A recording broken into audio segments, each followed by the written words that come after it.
ఇప్పుడు రాష్ట్రంలో మేము చూడని, మేము తిరగని మండలం లేదు. మనకున్న క్యూరియాసిటీ ఏంటంటే జనాలకి నెక్స్ట్ టైం ఎలక్షన్స్లో ఎవరు గెలవబోతున్నారు? టీడీపీ గెలుస్తుందా? అంటే టీడీపీ, జనసేన, చంద్రబాబు, పవన్ కళ్యాణ్ కలిపిన కాంబినేషన్ గెలుస్తుందా?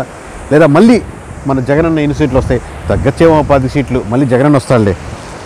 మనం మర్చిపోయే అంశం ఏంటంటే ఇక్కడ టీడీపీ వచ్చిన, అంటే టీడీపీ జనసేన కాంబినేషన్ అనుకోండి, లేదా వైసీపీ వచ్చిన నిజంగా మన జీవితాల్లో వచ్చే మార్పులు ఉన్నాయా? లేదా ఫ్రీ స్కీమ్స్ యొక్క పేర్లు జగనన్న, చంద్రన్న అనే పేర్లు మారి మిగతా అంతా స్కీమ్స్ అలాగే ఉంటాయా? మనందరికీ తెలుసు. అంటే దీంట్లో కరుడు కట్టిన లేదా బుద్ధి తక్కువ, బుర్ర తక్కువ ఉన్నటువంటి వీరాభిమానులు కోసుకుంటే జగన్, కోసుకుంటే పవన్ కళ్యాణ్, కోసుకుంటే చంద్రబాబు, వీళ్ళు పక్కన పెడితే మిగతా వాళ్ళ గురించి మాట్లాడుతున్నాం. సో మనకు కామన్ సెన్స్ ఉంది, వీళ్ళు ఎవరు గెలిచినా ఎటువంటి మార్పులు రావని. మరి ఎక్కడి నుంచి వస్తాడు? పైనుంచి దేవుడు దిగి వస్తాడు మనల్ని మార్చేదానికి? అల్లానో, జీసస్సో, రాముడో ఎవరైనా వచ్చారైంది మన పైకి నుంచి కిందకి? రారు కదా. మనమే ఎవరెవరు ముందుకు వచ్చి మనం స్టెప్ వేయాలి.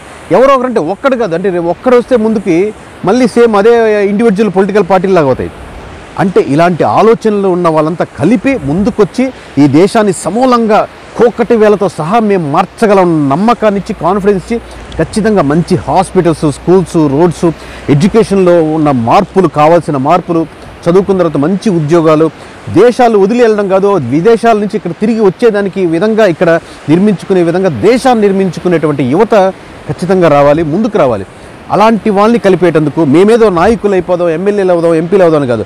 అరే నీలాగా నాలాగా ఆలోచించే వాళ్ళు వందలాది వేలాది మంది ఉన్నారా బాబు, ఇది కావాలంటే నువ్వు క్వశ్చన్ చేసుకో, అడుగు అని చెప్తూ ఈ పొలిటికల్ పార్టీని మేము 3 సంవత్సరాల క్రితం స్టార్ట్ చేయడం జరిగింది, విజన్ ఇండియా పార్టీని. ఈ విధంగా వందలాది వేలాది మందిని కలుస్తున్నాం. ఎంతోమంది లీడర్లు ముందుకు వస్తున్నారు. కొంతమంది నియోజకవర్గ స్థాయిలో, కొంతమంది రాష్ట్ర స్థాయిలో మేము నేతృత్వం చేస్తామని ముందుకు వస్తున్నారు, లేదు మేము పోటీ చేస్తామని ముందుకు వస్తున్నారు, కొంతమంది పార్టీలో చేరుతామని ముందుకు వస్తున్నారు, కొంతమంది ఫైనాన్షియల్గా మేము సపోర్ట్ చేయగలం ముందుకు వస్తున్నారు. కానీ అందరి లక్ష్యం, వీళ్ళందరి కోరిక ఏంటంటే ఒకటే, ఈ దేశంలో అలాంటి మార్పులు రావాలి. ఊరికే చచ్చిపోలేదు కదా, స్వాతంత్రోద్యమంలో చనిపోయిన ప్రతి ఒక్కడు అంత కుటుంబాలని, వాడి ప్రాణాన్ని వదిలింది ఈ దేశంలో సమూల మార్పులు రావాలి. కానీ బస్సులో ఫ్రీ స్కీములు, లేకపోతే మామూలుగా ఇంటికి పప్పులు ఉప్పులు పంపించేయడం కాదు కదా. కటిక పేదరికం, కాళ్ళు చేతులు ఆడని వాళ్ళకి, లేని వాళ్ళకి ఇస్తే తప్పులేదు. కానీ ఈ ఫ్రీ స్కీమ్స్ ఇచ్చుకుంటా ఎటువంటి డెవలప్ కాదు.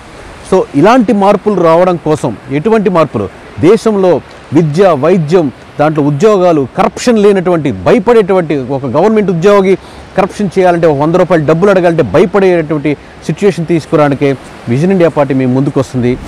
మనలాంటి వాళ్ళు చాలామందికి వస్తున్నారు. Hope your also.